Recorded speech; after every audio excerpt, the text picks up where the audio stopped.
Bismillahirrahmanirrahim. Assalamualaikum warahmatullahi wabarakatuh. Waalaikumsalam warahmatullahi wabarakatuh.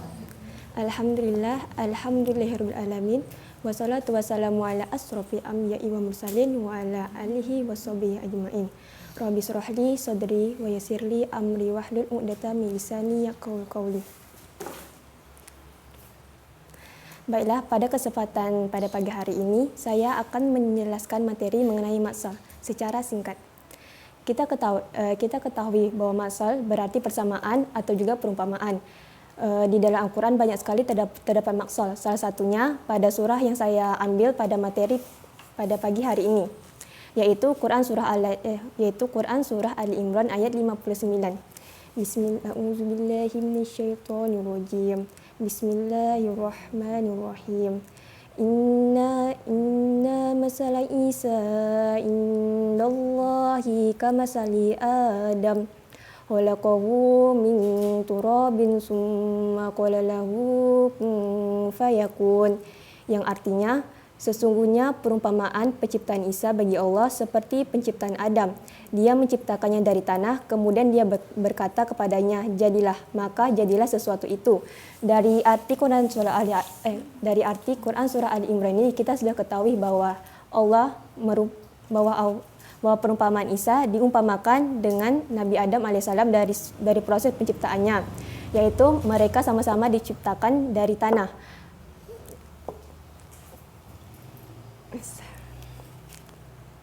Ayat ini diturunkan sehubungan dengan kedatangan utusan kaum Nasrani Najran yang mengatakan bahwa Isa adalah putra Tuhan, karena Nabi Isa sendiri terlahir dengan kondisi tanpa seorang ayah dan juga dari seorang rahim Maryam. Sedangkan Nabi Adam dilahirkan dengan kondisi tanpa seorang ayah dan juga tanpa seorang ibu. Sebenarnya perumpamaan penciptaan Nabi Isa tanpa ayah bagi Allah bukanlah sesuatu yang mustahil, seperti penciptaan Nabi Adam yang terlahir tanpa ayah dan ibu. Allah menciptakan Nabi Isa sebagaimana Nabi Adam dari tanah.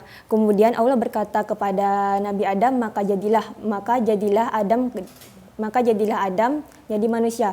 Dan Allah berkata kepada Nabi Isa, jadilah kamu manusia tanpa seorang ayah. Maka lahirlah Nabi Isa tanpa seorang ayah. Kenapa sih Nabi Isa diumpamakan dengan Nabi Adam? Karena terdapat persamaan dari proses penciptaannya, yaitu sama-sama dibentuk dari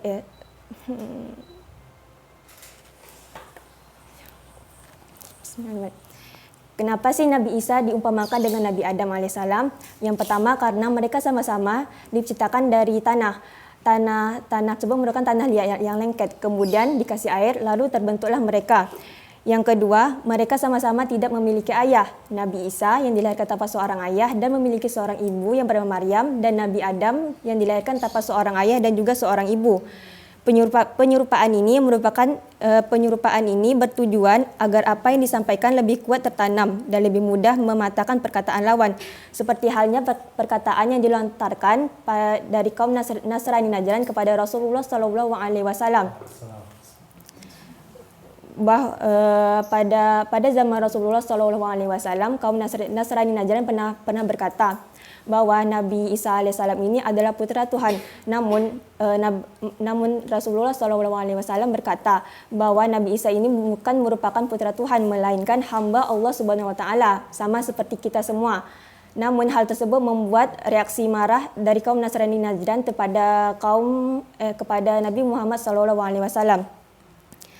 Lalu Nabi Muhammad SAW menjawab, jika memang benar Nabi Isa AS ini adalah putra Tuhan, maka yang lebih berhak dan lebih pantas menjadi putra Tuhan ini adalah Nabi Adam AS, karena Nabi Adam terlahir tanpa seorang ayah dan juga tanpa seorang ibu. Dan juga Nabi Adam adalah orang yang adalah makhluk yang pertama kali diciptakan oleh Allah dibandingkan dengan Nabi Isa AS. Tapi menganggap Nabi Adam sebagai putra Tuhan adalah suatu hal yang salah dan juga sesuatu hal yang tidak benar. Karena Allah sendiri adalah Esa. Allah itu sendiri tidak memiliki keluarga, tidak memiliki istri, dan tidak memiliki seorang putra. Maka dari itu menganggap Nabi Adam adalah putra Tuhan merupakan sesuatu yang salah. Baiklah, dari kesimpulan yang saya sampaikan tadi dapat diambil bahwa Allah dapat dengan mudahnya menunjukkan kekuasaan dan juga kebesarannya bagi setiap orang yang meragukan kekuasaannya. Seperti halnya kaum Nasrani Najran, Allah telah berfirman bahwa Nabi Isa itu bukan merupakan putra Tuhan dan juga bahwa merupakan putra Tuhan karena Nabi Isa diumpamakan dengan Nabi Adam alaihissalam. Penciptaan seluruh alam dan perkara penciptaan semua ini menunjukkan dan membuktikan akan wujud Sang Khalik. Sesuai dari firman Allah Subhanahu wa taala di dalam Quran surah Al-An'am ayat 73 yang artinya dialah yang menciptakan langit dan bumi dengan hak benar. Ketika dia berkata jadilah maka terjadilah sesuatu itu. Firman-Nya adalah benar dan miliknya lah segala kekuasaan pada waktu sangkala ditiup. Dia mengetahui yang gaib dan yang nyata. Dialah yang maha bijaksana, maha teliti. Baiklah, sampai di sini materi singkat dari saya. Saya mohon maaf jika ya kurang bagus. Bagus. Enggak. Kita dari mana asalnya? Riau, Ustaz. Riau ya. Agak Melayu sedikit kan. Ya. Melayu logatnya dan Melayu bicaranya. Lari. Ya. Tepat sekali. Grogi Ustaz jadi siapa? Ya. Bella, ini di dalamnya ada ibrah yang baik. Ada pelajaran yang baik. Salah satunya yang Ustaz pengen highlight itu adalah kaidah tafsir yang mengatakan ketika nama itu disebut dalam Al-Quran, kalau ada nama disebut dalam Al-Quran, apalagi dalam sigoh yang lengkap, dalam bentuk yang lengkap, misalnya Isa bin Maryam atau Maryam ibnata Imran misalnya, ya, itu berarti ada fenomena, ada kejadian, ada mukjizat Allah yang hanya terjadi khusus untuk nama-nama itu dan tidak terjadi pada yang lain. Ya, nggak mungkin bisa terjadi buat yang lain, yang namanya orang dilahirkan seperti Nabi Isa. Ya, orang nggak bisa juga pengen melahirkan sama seperti Maryam gitu, tanpa suami. Reproduksi tanpa suami, tanpa disentuh laki-laki bisa begitu. Ya. Makanya kalau misalnya ada yang iklan-iklan itu, ya bidan-bidan pada iklan persalinan metode Maryam. Wah, ini apa namanya? Kalau persalinannya mungkin bisa.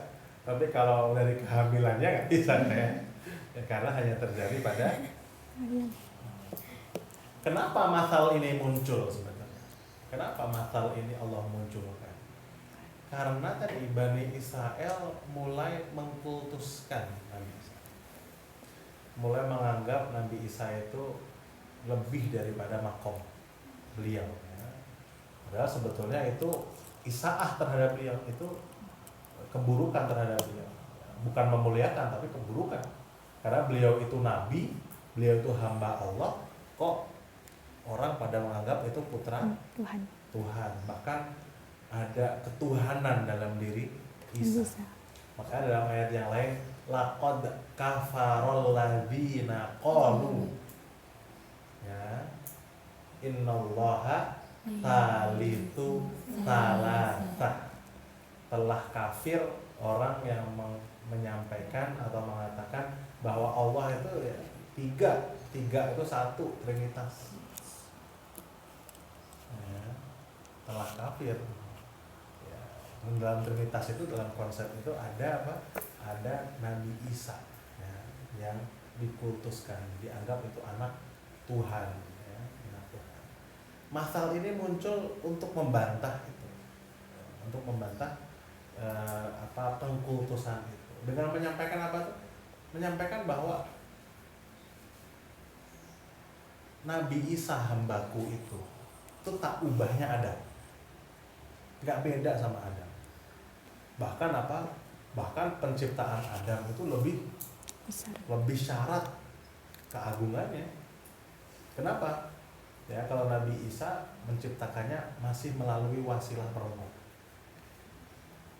Ya, Sayyidah Hawa, ya, Siti Hawa, penciptaannya masih melalui wasilah laki-laki, ya, zakar laki-laki. Kalau dalam penciptaan Nabi Adam, dua-duanya tidak melibatkan.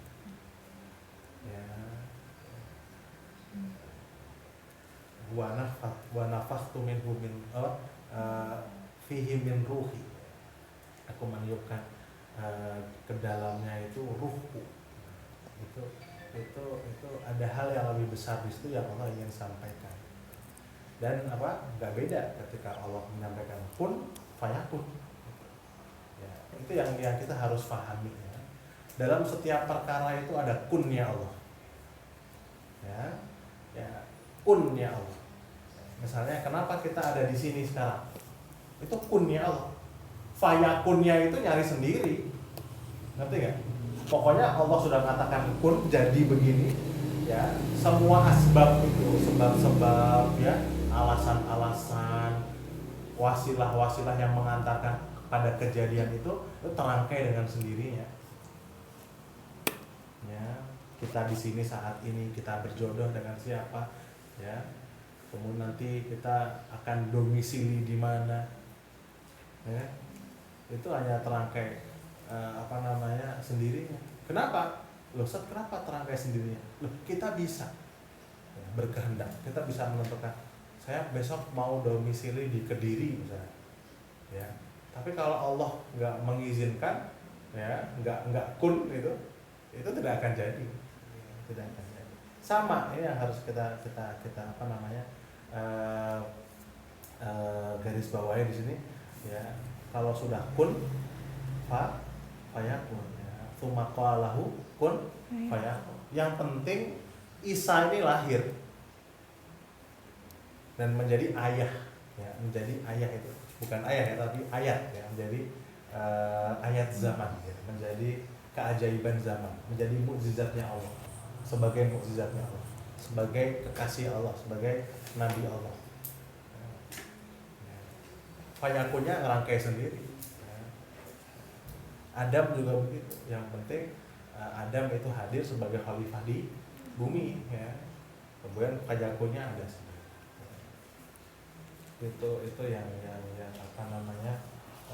walinaj'alahu ayatan linnas. Allah menjadikan Isa itu sebagai ayah, sebagai mukjizat untuk orang banyak.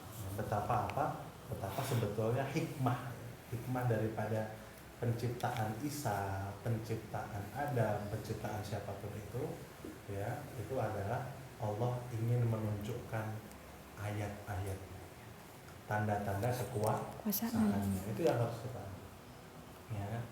Dan jangan sampai kita malah salah maksud, ya, dengan dengan kita menuhankan apa yang Allah nggak ingin dia di Tuhan.